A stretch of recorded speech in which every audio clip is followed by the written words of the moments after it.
কুমিল্লা ৪ আসনে দেবিদ্বারে হাসনাত আবদুল্লাহ এনসিপি থেকে ১০০% জয়যুক্ত হবেন, এমপি হবেন। লিখে রাখেন, কথাটা কোনো ভবিষ্যৎবাণী নয়, এটা যুক্তিতত্ত্বের মাধ্যমে, গবেষণার মাধ্যমে উঠে এসেছে। কেননা শুরুতে একটু কনফিউশন ছিল, কেননা সেখানে বড় বড় 3টি বাঘা বাঘা দল ছিল, বিএনপি, জামাত এমনকি এনসিপি। তো যার কারণে ভোটটা 3ভাবে বিভক্ত হতো, যেই দলের জনসংখ্যা বেশি ছিল সেই দলটাই বিজয় হতো। বাট এখন খেলা উল্টো ঘুরে গেছে, কেননা জামাতের সাথে এনসিপির জোট ঘোষণা করার পরেই হাসনাত আবদুল্লাহকে দেওয়া হয়েছে দেবিদ্বার 4 আসনের জন্য। জামাতের প্রার্থী, যে কে মনোনীত প্রার্থী ছিলেন, তেনাকে বলা হয়েছে যে আপনি হাসনাতের হয়ে কাজ করুন, এই কেন্দ্রটি আপনি, মানে এই সংসদটি আপনি ছেড়ে দেন। তো যার ফলশ্রুতিতে জামাতের সেই নেতা, সেই মহানগরের আমির সেটি ছেড়ে হাসনাতের সাথে ঐক্যবদ্ধভাবে জনসংযোগ করছেন। তো যার ফলশ্রুতিতে জামাতের যতগুলো ভোট আছে সবগুলো 100% হাসনাতের যাবে। জামাতের সব কিছু হচ্ছে চেইন অফ কমান্ড। যদি বলা হয় মরো, মরবে; যদি বলা হয় বাঁচো, বাঁচবে; যদি বলা হয় হ্যাঁ, হ্যাঁ; না বললে না। জামাত মানি কমান্ড অ্যান্ড কমান্ড মানবেই, কোনোভাবেই কোনো অবস্থায় কমান্ডের উল্টো কাজ করবে না।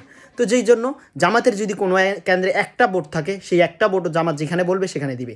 জামাতের যদি 1000টা ভোট থাকে, সেটাও 1000টা দিবে। 1 লাখ থাকলে 1 লাখ ভোট ওখানেই যাবে। তো সেই হিসেবে হাসনাত আবদুল্লাহ খুব সহজেই জামাতের সকল ভোট পেয়ে যাবে। একদিক থেকে এটা পজিটিভ। দ্বিতীয়ত, এনসিপিকে পছন্দ করে বা এনসিপিতে করে কম হলেও অনেক সংখ্যক মানুষই আছে, তারা তো হাসনাত আবদুল্লাহকে ভোট দিবেই।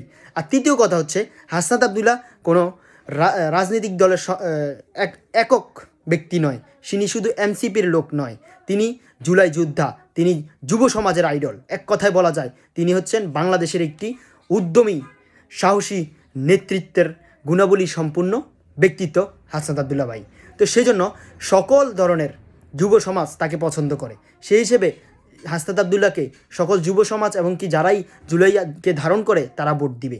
তো এখানে আসেন, 3টা হলো, জুলাই যোদ্ধাদের হিসেবে ভোট দিবে, হাসনাত আবদুল্লাহকে ব্যক্তিত্ব হিসেবে ভোট দিবে, এনসিপি থেকে ভোট দিবে, জামাত থেকে ভোট দিবে। তো এই 3টার সম্মিশ্রণে 100% হাসনাত আবদুল্লাহ সংসদে যাবে।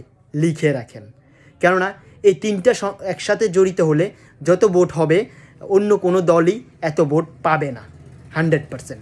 আর আমরা এটাই চাই, জুলাই যোদ্ধারা সংসদে যাক, দেশ পরিবর্তনে অগ্রণী ভূমিকা রাখুক। ধন্যবাদ।